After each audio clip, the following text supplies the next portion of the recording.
महाभारत की कहानी में जितनी महत्वपूर्ण भूमिका उन वीर योद्धाओं की थी, उतने ही महत्वपूर्ण थे उनके अस्त्र। वो अस्त्र जिनके माध्यम से वे साधारण योद्धा से एक वीर योद्धा बने और वीरता का इतिहास रच डाला।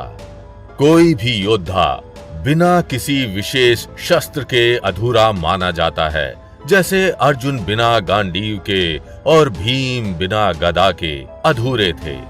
अगर दूसरे शब्दों में कहा जाए तो अस्त्र ही योद्धा को संपूर्ण योद्धा बनाते हैं।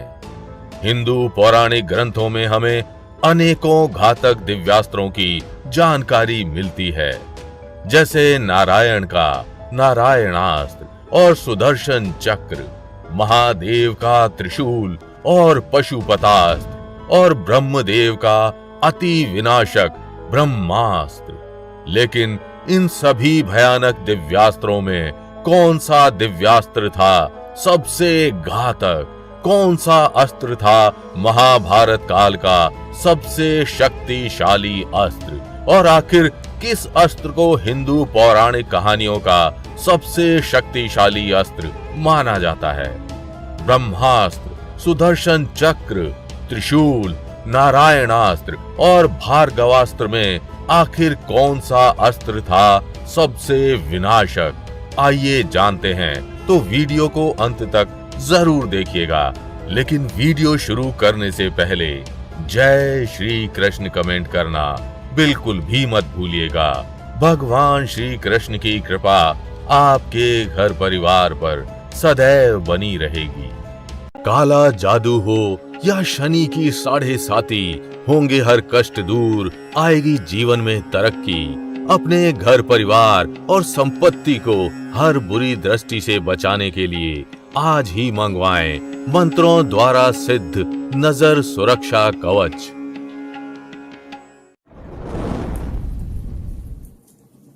हिंदू पौराणिक कथाओं के अनुसार सुदर्शन चक्र को ब्रह्मांड के सबसे शक्तिशाली हथियारों में से एक माना जाता है। ये भगवान विष्णु की तर्जनी उंगली में रहता है। ऐसा कहा जाता है कि भगवान विष्णु ने इस सुदर्शन चक्र को पाने के लिए हजारों सालों तक कठोर तपस्या की थी। उनकी इस तपस्या पर भगवान शिव जी की नजर पड़ी और उन्होंने भगवान विष्णु को कुछ भी मांगने के लिए कहा। इसके बाद भगवान विष्णु ने भगवान शिव से एक ऐसा शक्तिशाली हथियार मांगा जिससे सभी असुर मारे जा सकते हों। तब जाकर उन्हें भगवान शिव ने सुदर्शन चक्र प्रदान किया।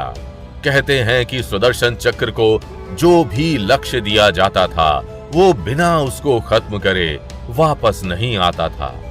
महाभारत में श्री कृष्ण के पास भगवान विष्णु का यही सुदर्शन चक्र था।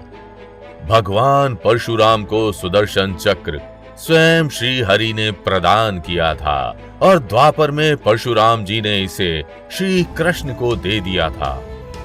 द्वापर युग में भगवान श्री कृष्ण ने इससे अनेकों असुरों का दमन किया था और अनेकों पापियों का अंत किया था।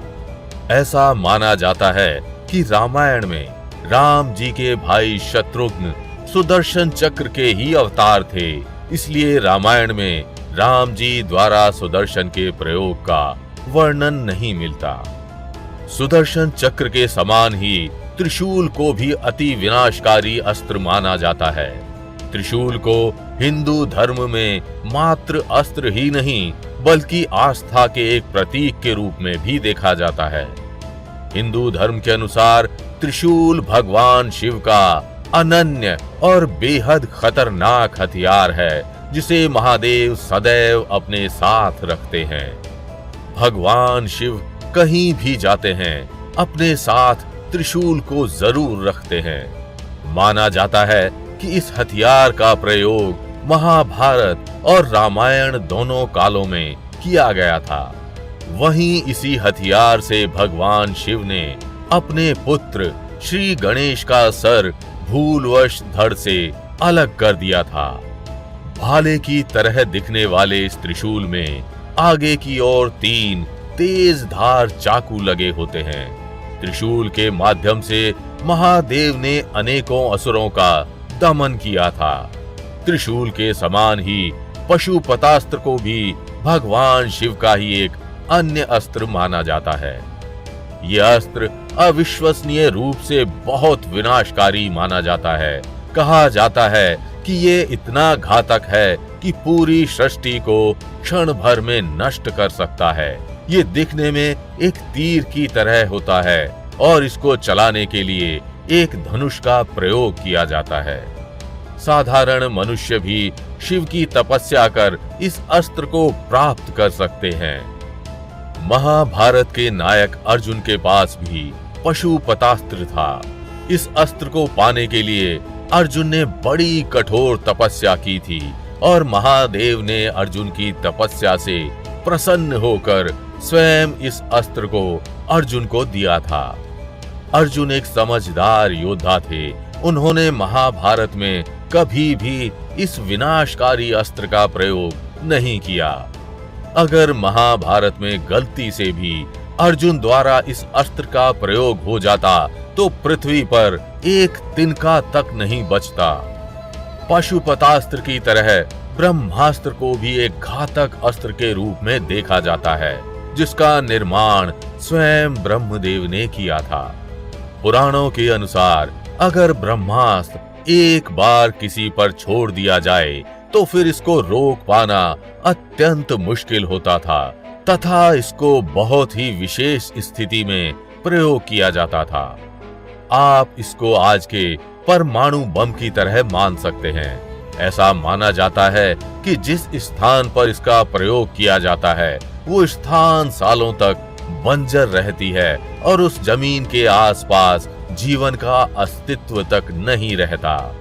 एक बार महाभारत के युद्ध के दौरान अर्जुन और अश्वत्थामा दोनों ने अपने अपने ब्रह्मास्त्र को अपने तीर से छोड़ दिया था, जिसके कारण सब कुछ नष्ट होने वाला था।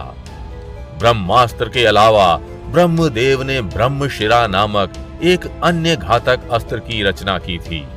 महाभारत युग में परशुराम, भीष्म, द्रोण, कर्ण, अश्वत्थामा और अर्जुन इस हथियार को चलाने में सक्षम थे।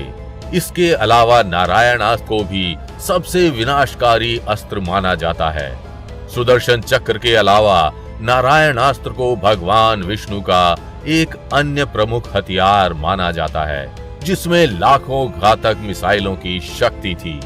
माना जाता है अगर ये एक बार लक्ष्य की तरफ निकल जाए तो इसे रोक पाना असंभव होता था। महाभारत में गुरु द्रोण और अश्वत्थामा मात्र 2 योद्धा थे जिनको नारायणास्त्र का ज्ञान था। नारायणास्त्र के समक्ष समर्पण ही एकमात्र उत्तर था। इसके आगे हर अस्त्र विफल थे। इसके अलावा इंद्रदेव का वज्र, बलराम जी का हल, कर्ण का भार्गवास्त्र और भगवान परशुराम का परशु अस्त्र, इनको भी अति विनाशकारी अस्त्र माना जाता था। इनमें से कोई भी अस्त्र किसी से कम नहीं था, लेकिन आप इनमें से किस अस्त्र को सबसे शक्तिशाली मानते हैं, हमें कमेंट करके जरूर बताइएगा।